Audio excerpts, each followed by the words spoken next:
الحمد لله والشكر لله، الحمد لله والشكر لله. أزكى صلاتي وسلامي لرسول الله، أزكى صلاتي وسلامي لرسول الله. الحمد لله والشكر لله، الحمد لله والشكر لله. أزكى صلاتي وسلامي لرسول الله. بسم الله الرحمن الرحيم. الحمد لله رب العالمين الرحمن الرحيم مالك يوم الدين، والصلاة والسلام الأتمان الأكملان على نبينا محمد وعلى آله وصحابه ومن والاهم بإحسان إلى يوم الدين وبعد. وقد فون الله أبا أترى عليكم إكاتي جفون أسواجوا النبي محمد صلى الله عليه وسلم. bákan náà ni atọrọ àlékún ìyọ́nú rẹ̀ fún àwọn sàhábì ànábì àti gbogbo àwọn mùmìnì lọ́kùnrin ni lóbìnrin ni tí wọ́n dúró ti ẹ̀sìn Ọlọ́run ọba bó ti tọ́ àti bí ó ti yẹ. gbogbo jama mùsùlùmí tí ń gbọ́ wa akíra wa wípé ní assalamu alaikum wa rahmatullahi wa barakatuh. ìdánilẹ́kọ̀ọ́ wa tòní ó dá lórí ọ̀kan lára àwọn orígun pàtàkì lára kókó tó ṣe wípé tẹrú tọmọ tó lórí tẹlẹ́mù òun náà ni abùkátà sí. kí ni nǹkan náà? òun náà ni al-ikhlas.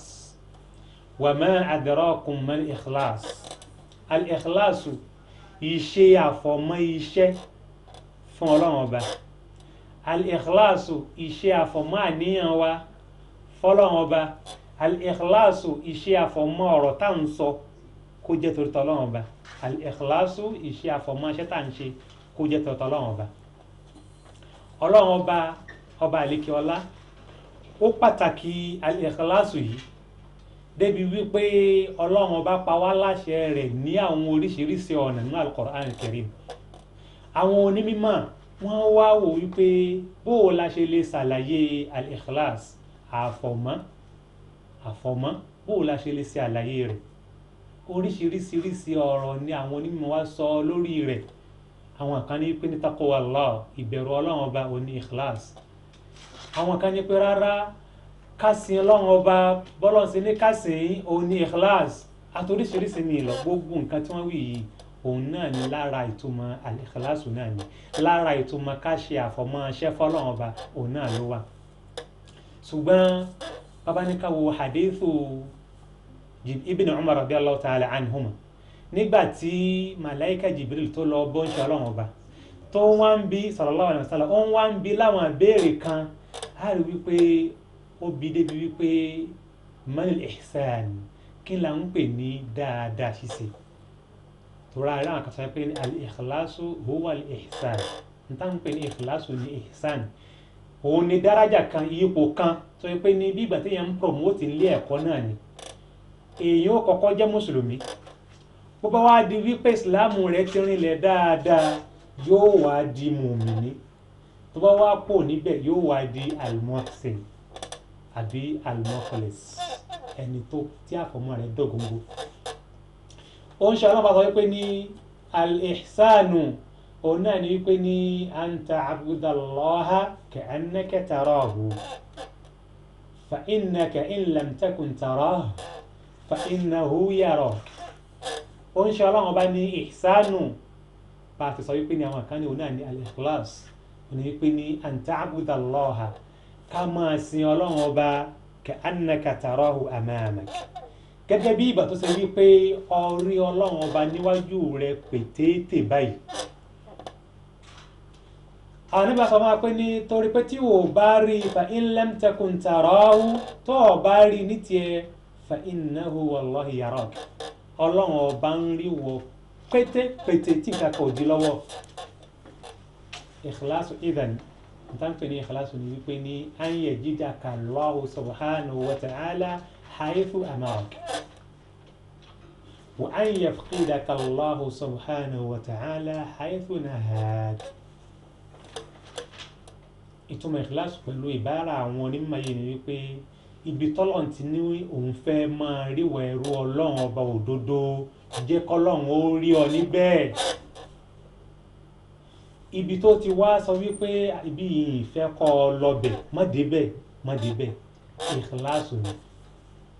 fàpèjúwe ọlọ́run ní ká máa sìn wọn ọlọ́run ọba pẹ̀lú àwọn orígun márààrún. tawhidullahi ni àkọ́kọ́, ká ṣe ọlọ́run ọba lọ́kan ṣo nínú orúkọ rẹ̀, ká ṣe ọlọ́run ọba lọ́kan ṣoṣo nínú iṣẹ́ ọlọ́run ọba, ká ṣe ọlọ́run ọba lọ́kan ṣoṣo nínú iṣẹ́ tàwa ẹ̀dá. ìran ìpín tí tawhidu pín sínú. abala kejì tawhidu náà wá ní wípé kágbà wípé ní wa anna muhammadan rasulullah, òjíṣẹ́ ọlọ́run ọba òun ni muhammadu lòjíṣẹ́ ọlọ́run ọba tó rán sí wa. ọlọ́run rẹ̀ nìkan kan mọ́ lẹ́yìn Ànábì sallallahu alaihi wasallam. bẹ́ẹ̀ nìkan ó bá tún jíṣẹ́ ìsìláàmù yóò ṣàlàyé ntí alukurani wí, yóò ṣe àlàyé ntí súnà wí ni ọlọ́run rẹ̀ nìkan kan níṣẹ́ wípé ìwọ lòjíṣẹ́ mi mọ́. ìtumọ̀ eléyìí ni wípé ọlọ́run ò ní bí èmi àti ìrẹ náà wípé ǹjọ́ tẹ̀lé àáfàá lágbájá, àbí ká wá sọ wípé náà tí mo ń ṣe yìí mo rí pé àáfàá lágbájá ṣe rú ẹ̀ àbó wí báyìí ló jẹ́ kí n ṣe. ọlọ́run ní bí èyí o. man rabbuka, ta lọ́lọ́run ọba rẹ̀, man nabiyyuka, ta là nábì rẹ̀, òun náà ni orígun àkọ́kọ́ nù. bẹ́ẹ̀ lọ lórígun ẹ̀kejì iqamu salat, ká máa gbé ìrun dúró. àlàyé lẹ́yìn náà pọ̀ rẹ́gẹ́dẹ́. orígun ẹlẹ́ẹ̀kẹta ìtàù zaka, ká máa yọ zaka owó wa. orígun ẹlẹ́ẹ̀kẹrin sawmu ramadan, ká gbá oṣù ramadan. orígun ẹlẹ́ẹ̀karùn hajju baytillahil haram, ká wá ṣe ìrìn àjò lọ sí ilé ọlọ́run ọba dé Mákà láti lọ ṣe hajj fọlọ́run ọba. ọlọ́run fẹ́ kó wọn gbogbo nǹkan tó ta kàkalẹ̀ yìí káwọn ní wa ń bẹ̀. àwọn pílàsì nìyí, àwọn orígun nìyí. ó wá tún wá kó àwọn nǹkan míì tọ́lọ́run ọba tó dákọ̀ rẹ́gẹ́dẹ́ wa'mur bil 'urfi. ọlọ́run ní gbogbo tí ń jẹ́ dáadáa pàṣẹ rẹ̀ lábẹ́ ìlànà ti ṣẹ̀ríà. gbogbo àwọn nǹkan yìí kárìíra kọ́lọ́run fẹ́ kó máa rí wa ń bẹ̀. àwọn nǹkan tó wá ṣe ilé ọ̀fun wa rẹ́gẹ́dẹ́ pọ̀. nínú ẹ̀ ni wípé gbogbo tó bá ti lè tako ẹ̀sìn Islam, tó bá ti lè tako orígun kọ̀ọ̀kan náà àwọn ìkàtà kàkàlẹ̀ látẹ̀ka yìí ká jìnà sí. nínú àwọn ma'rufat, àwọn nǹkan dáadáa tá a mọ̀ náà tá a tún gbọ́dọ̀ jìnà sí lọ́sì ó lè jáàdà náà mọ́ àwọn àṣà kan bẹ tí ò dáa táwa náà mọ̀ sí àṣàkáṣà ká jìnà sí náà sí. àwọn eléyìí òun náà ni lára ìtumọ̀ al-ikhlas. òun náà ni pàtàkì ikhlas, ahmiyatul ikhlas, pàápàá ikhlas pàtàkì rẹ̀ bó sì gbangba tó ni wípé ọlọ́run wá ní gba iṣẹ́ kankan lọ́wọ́ ẹ̀dá àfi tí májẹ̀mú méjì bá pé sí. náà májẹ̀mú méjèèjì yìí àkọ́kọ́ ni al-ikhlas, yìí ni pé ká ṣiṣẹ́ nítorí tọ́lọ́run ọba. ẹlẹ́ẹ̀kejì òun wá ní wípé bá níyàn wá bá jẹ́ torí tọ́lọ́run ọba lóòótọ́, iṣẹ́ tá a wá ṣeun ká ṣe níbàámu sí ìlànà tó ń ṣe ọlọ́run ọba, kò gbọ́dọ̀ yàtọ̀ sí tànẹ́bí sallallahu alaihi wasallam. bó bá ti yàtọ̀ sí, kódà bá níyàn wá bá dáa lórí rẹ̀ sẹ́rẹ́nu yàtọ̀ sí tó ti yàtọ̀ sí òun, ó ti gbé gbági. ọ̀nà ń pè ní al-mutaba. idan al-ikhlasu wal-mutaba, àwọn méjèèjì orígun méjì tọ́lù máa fi ń gbaṣẹ́ lọ́wọ́ èèyàn ni. ọ̀pọ̀lọpọ̀ èèyàn máa ń wá ń pàṣẹ al-ikhlasu, àmọ́ tó bá débi mutaba ibẹ̀ ni nǹkan tí máa ń dé àáfẹ́ sin lọ́hùn. ṣé àpèjú àwọn mẹ́ta tọ́lọ́ bá ní sàlàsàlà táwọn àfẹ́ máa sin lọ́hùn sáà ni wọn ò ṣe dáa tó. àmọ́ nígbà tó ṣe pé ní wọ́n ti fẹ́ tayọ ìlànà ń ṣe ọlọ́run ọba, ànábì tètè pè wọ́n padà pé rárá, lóòótọ́ ẹ lè fẹ́ràn ọlọ́run ọba, ẹ lè ní ìkìláàsù lóòótọ́, àmọ́ ẹ ti fẹ́ tayọ ìlànà tọ̀ntọ̀ ń gbé wá. ànábì pàkíyèsí wọn sí. èyí làwọn náà máa kíyèsí dáadáa náà àwọn iṣẹ́ wa wípé bá bá tiẹ̀ ní ìkìláàsù ó gbọ́dọ̀ jẹ́ ìbámu sí nǹkan tá ànábì gbé wá sallallahu ta'ala alayhi wa sallam. ọlọ́run ọba nígbà tí ń sọ náà àwọn ẹ̀rí tó pọ̀ náà al-Qur'ani nípa ìkìláàsù, ọlọ́run sọ nínú suratul Kahfi yìí ni pé sura al-Qur'ani ẹlẹ́ẹ̀kejìdínlógún 18 àyà yìí tó gbẹ̀yìn pátápátá sọ wípé ní ẹnikẹ́ni faman kana yarju liqa'a rabbihi falya'mal 'amalan salihan wala yushrik bi'ibadati rabbihi ahadan. ẹnikẹ́ni tó bá mọ̀ wípé òun fẹ́ pàdé ọlọ́run ọba tọ́lọ́run sì yọ́nú sí, ọlọ́run ní wípé falya'mal 'amalan salihan, iṣẹ́ dáadáa ni kó máa ṣe o. عملا صالحا هنا أي عملا مخلصا لله سبحانه وتعالى.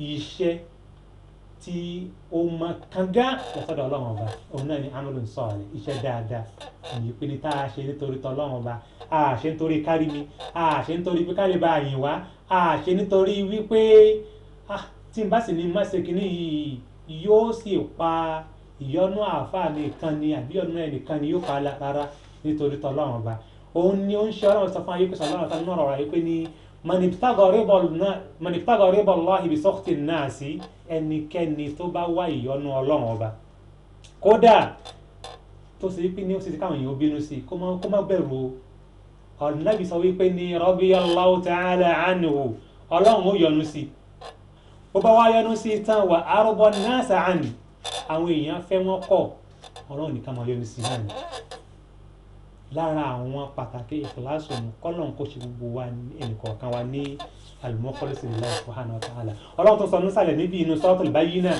ní pé wa ma umiru illa liya'budullaha mukhlisina lahu-ddin ọlọ́run ní pé òun ò pa wá ẹnìkan kan láti àwọn ẹ̀dá òun tó ń dá òun ò pa wá láti àṣẹ tó ń pa wá náà ní wípé ká ṣe àfọ̀mọ́ iṣẹ́ wa fún tọ́lọ́run ọba kí wá làwọn kan tó lè ba ìkìláàsì yìí jẹ́ ní ṣókí òun náà ni gbogbo tí ń bá ti ń jẹ́ ìpa nǹkan pọ̀ mọ́ ọlọ́run ọba táwọn bàbá wọn tó sí pé ní ìmú orogún pẹ̀lú ọlọ́run ọba ìmú orogún pẹ̀lú ọlọ́run ọba yìí nínú ẹ̀ ní kéèyàn máa ṣe bọ nínú ẹ̀ ní kéèyàn ó tún gbà wípé ẹnìkan tún ń bẹ nínú ayé tá a wà yìí tóun náà ní agbára gẹ́gẹ́ bọ́lọ́run ṣe lágbára tàbí tóun náà ní agbára kan tó fẹ́ súnmọ́ tọ́lọ́run ọba eléyìí ọlọ́run sọ pé ní inna Allaha la yaghfiru an yushraka bihi wa yaghfiru ma duna dhalika liman yasha ọlọ́run ní pé bí èèyàn bá pa nǹkan kan pọ̀ mọ́ ọlọ́run ọba wàlá ọlọ́run ò ní foríjì àwọn gbogbo ẹ̀ṣẹ̀ tó tún kù lẹ́yìn ẹbọ lẹ́yìn ìpa nǹkan pọ̀ mọ́ ọlọ́run ọba òfòye